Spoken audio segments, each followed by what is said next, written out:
so many people, especially with ADHD, are curious about meditation, but as you know, it can be very overwhelming. What would you suggest to someone just starting out? Well, meditation in Judaism is a little different than meditation among the rest of the nations. You know, there's something called kavana, right? It's intention in Hebrew. And the root word of kavana is kaven, to aim your thoughts. So the first step to do is to think positive, holy thoughts and aim those thoughts in the right direction. You know, if you have goals that you want to achieve, you just think about how can I achieve those goals? And that's meditation in itself. There's also speaking meditations, which we call hibbodedut, where you go out into nature and you seclude yourself with God and you just speak out whatever comes from the heart. That is also meditation. You know, it's not just about being quiet, sitting in just a nice quiet environment and clearing your thoughts and trying not to think. That is a type of meditation, but that's in Judaism, there's hundreds and hundreds and hundreds of types of meditation. I So think that type of meditation, the common one that people think of, is what intimidates the ADHD man, yeah. right? So Because it's it's not like, for how am I them. going to sit down? How am I going to think about this? They don't have to. Go Right. do a walking meditation. Go do a singing, dancing meditation. Whatever really Move that your you need body. to do. Yeah. There's something even called Kabbalah Yoga, right? Our friend who Right. teaches it. And he's doing the Hebrew letters. So like every movement is a Hebrew letter. Whatever kavana you have, whatever intention, it works. Use your imagination. Use your inner child. Well, what did you used to do when you were a kid? We were all meditating.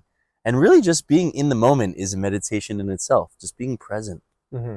So yeah, if you can't do the quiet type of meditation, that's okay. Find a different type that works for you. Now, as a man with ADD, right? You don't have ADHD, but you have ADD, Yeah. right? Which is close enough, a little bit different. Yeah. Still prescribed to those, toxic medicines that I don't take They're anymore. still going to try to get you. Yeah. So what would you say is the most difficult part of meditating? For me, the most difficult part is being consistent every day. You know, taking time out of your day for yourself. It could be 10 minutes. Some people do 30 minutes. Rabbi Nachman says you should be doing an hour. Right. It's difficult being consistent. But that's when you have to use your gevura and make those boundaries and be determined and dedicated. Have those goals. Know what goals you want to make, and you have to dedicate time. You know, just being dedicated to, I'm going to meditate today, no matter rain or shine, however I'm feeling. Maybe I don't feel good, but the meditation is going to make you feel better. So I would say I still struggle with this, but I still make sure I have that time set. No matter how I'm feeling, I'm going to, make time for my meditation. So when you say make time, are you talking about, and we're talking about consistency, right? Yeah. So it should be the same day, the same time of that day, and the same length? Or can it be like, oh, today I feel like doing 5 minutes, or today I feel like doing an hour? So again, you have to be gentle with yourself. Mm-hmm. You have to know yourself very well. I'm a little flexible, but I try to set, like I did 20 minutes yesterday. I'm going to try to hit that 20 minutes again. If I'm not feeling up for it, I'm going to let myself, 10 minutes and pat myself on the back. You did a great job. You did it. Mm-hmm. And when it comes to the time of day, also life just happens. So you just have to be a little flexible, but still make sure that you're making it happen. Sometimes I do it in the afternoon, but if it's a busy day, or right now we're in a war, and you don't know what's going to happen. Maybe there's a few sirens and it messed it up and my kids aren't in school. So I'm doing it at nighttime when everyone's sleeping. I had to reschedule everything, but still doing it. Right. But still be gentle with yourself. Talking about being gentle with yourself and doing meditation when you're very new to it and you don't really know what you're doing. Yeah. Is it possible to hurt yourself? Like to go past your limits, to do something that can actually not be beneficial for you. It could actually hurt you. Sure. There are some very, very high level meditations that I don't even touch myself. In the world of Kabbalah, there are big meditations out there with certain kavanas, certain shemot of names of Hashem. If you're not ready for it, you could break your vessel. So that is a warning for people who want to go down that path in the mystical aspects of Torah and meditation. Rabbi Nachman really talks about being simple. Just be simple, be a simple Jew, simple life. And yes, you can, if you have the capacity and you feel like you're grounded, then you could go into the deeper teachings and those type of meditations, which I've tried. They are out of this world. Also, you have, like, I see certain students, they're hard on themselves.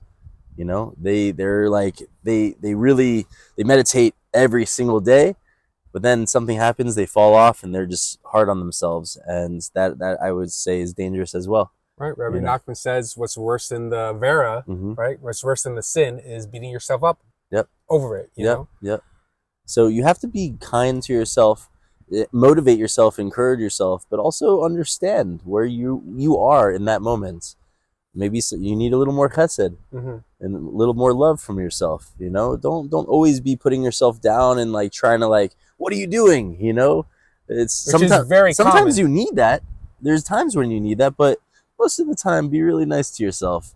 They say ve'ahavta kamocha, love others like you love yourself. Right. Does this fly your Talmud or my Talmud? It's all Hashem. But you know what I mean? Like, just ve'ahavta kamocha, to get to that place of loving others like you love yourself. First, you got to love yourself. And Rabbi Nachman's also into this, seeing the good points. See those good points inside of you. You're not a sinner. Maybe once in a while you mess up, right? I do all the time. But you have to like learn from those lessons and be kind to yourself. And okay, you messed up, just like a child, just messing up, keep falling on the ground. Get back up. Just get back up. And you're going to be you'll be stronger. You're going to have your balance. You're going to figure it out. So if you're up for it, let's go a little deeper. Okay. All right. When you fall down personally and you're in the schmutz, you're feeling like, what am I going to do? Walk us through your routine. How I pick myself up. How you pick yourself up. Oh, that's a deep question. So, God forbid, something happens. And I'm feeling down and I'm feeling blue. I have to leave that environment that I'm in. So I go outside. I go for a walk. I talk to God, maybe cry a little if my heart's open enough and I'm able to. Which we said before is a meditation within itself. Yeah. You just connecting to God that's a meditation. Right. I go to the mikveh, usually a natural spring, because thank God we're blessed. We have natural springs everywhere here in Sfat. And then I start feeling physically better from that. I do Tikkun Klali, the 10 Tehillim that Rabbi Nachman set up, and it's like the pressure points of the whole book of Tehillim. And so I read those, and then I start feeling even better. It kind of neutralizes that. You probably energy. have to get yourself to that place to start reading it. Because I know when I'm angry, I can't read anything. No, that's why I go for the walk. That's why I do the mikveh, so I could prepare myself to read that. Then once I finish that, I'm starting to really feel like myself again. And if I wronged anybody, you have to go. You got to go confront it. You have to go say sorry. You have to, I'm working on myself. Maybe they won't accept the apology. It's okay. I am sorry, and I see what I did wrong, and I'm working on myself. Maybe it's just a secret thing that only Hashem knows, But either way, I have to get myself happy. Then I go buy myself a little treat to make my body happy and ground myself a little bit. And I learn Torah. And then after finishing learning Torah, I feel like I'm back to myself again, 100%. And that's in a summarized way. That's what I do.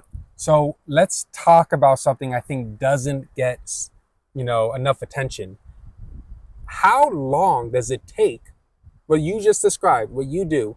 How long does that take you to actually do? Because a lot of people don't understand that when you are neurodivergent, whether you have ADHD or ADD or bipolar, right?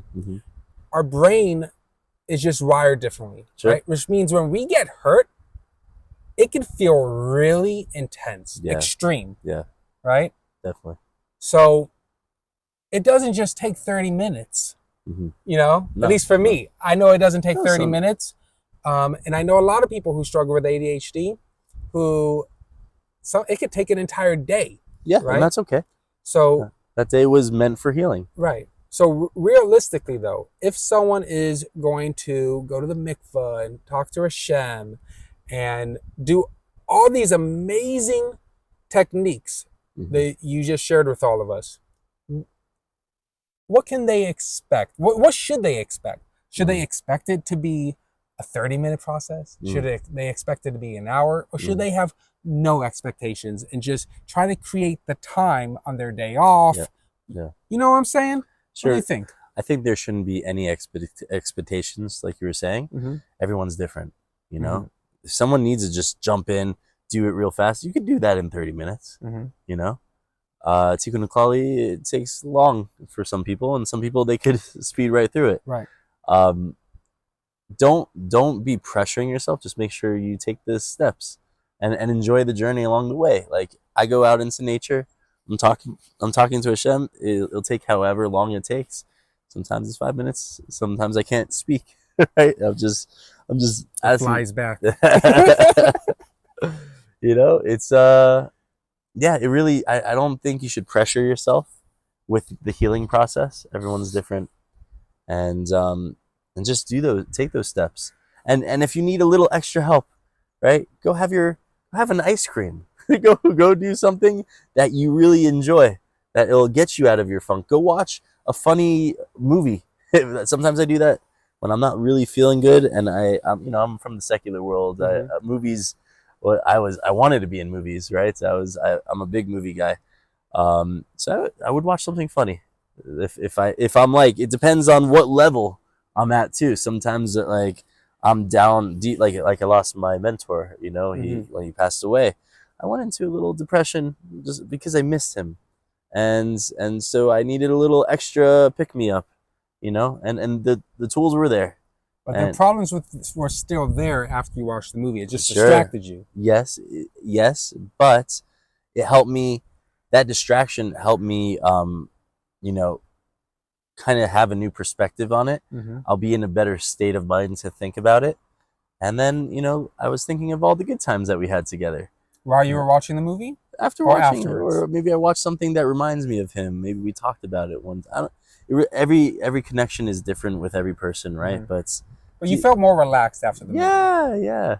And sometimes it's music. Sometimes I just need to listen to some good music and zone out for a little bit, and then come back to that problem. That problem, like you said, is there, but it's how you react to it, you know. And then if you're in a very calm state, you're able to think things through and being able to handle it in a better situation instead of being reactive, and then you're full of anxiety, or you're nervous or angry, whatever it is. You're not gonna think things through the right way. So you need to, like, take a breath, remove yourself from the situation, and then come back to it later when you're in a better place.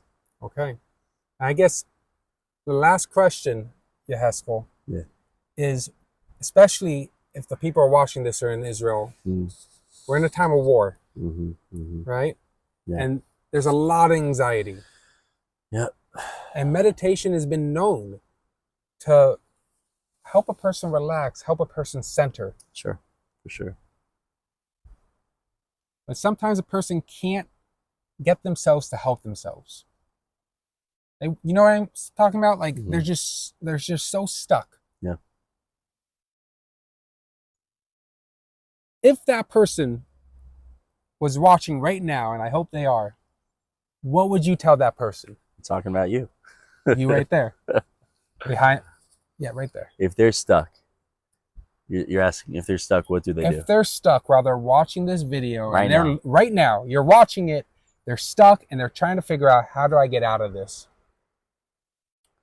You got to turn to God. You need to. God is the ultimate healer. He knows exactly what you're going through. He's given you that challenge, and he only gives you what you could handle. Maybe you feel like you can't handle it, but you can. And because the result is This is tailor-made for you to fix your soul in this world. And you don't have to go attack right now. You don't have to like go at it and try to solve the problem immediately. But ponder it. What are you going through? And know that God is with you and you're going to get through it. You've gotten through every other obstacle from the day of your birth all the way up to now. True. So this is no different. You're going to get through this. Maybe you don't have the answer yet, but the answer will come all in divine timing. So just talk to Hashem about it. Go talk to the creator of the world about everything and anything. Open up your heart. Just speak to him and make time for him because he wants to hear from you and he wants to help you with every single problem. So I would say put down your phone now and go talk to the creator. I was meditating. You put me in a trance. Let's meditate after this. I'm down. All right. Yeah. Thank you for all your questions, brother. Yehschel Yosef Abulafia, thank you so much. Follow this man on Instagram, Abulafia Meditation. And it was a pleasure. Thanks, brother. Much love, guys. Get ready. Big miracles coming your way.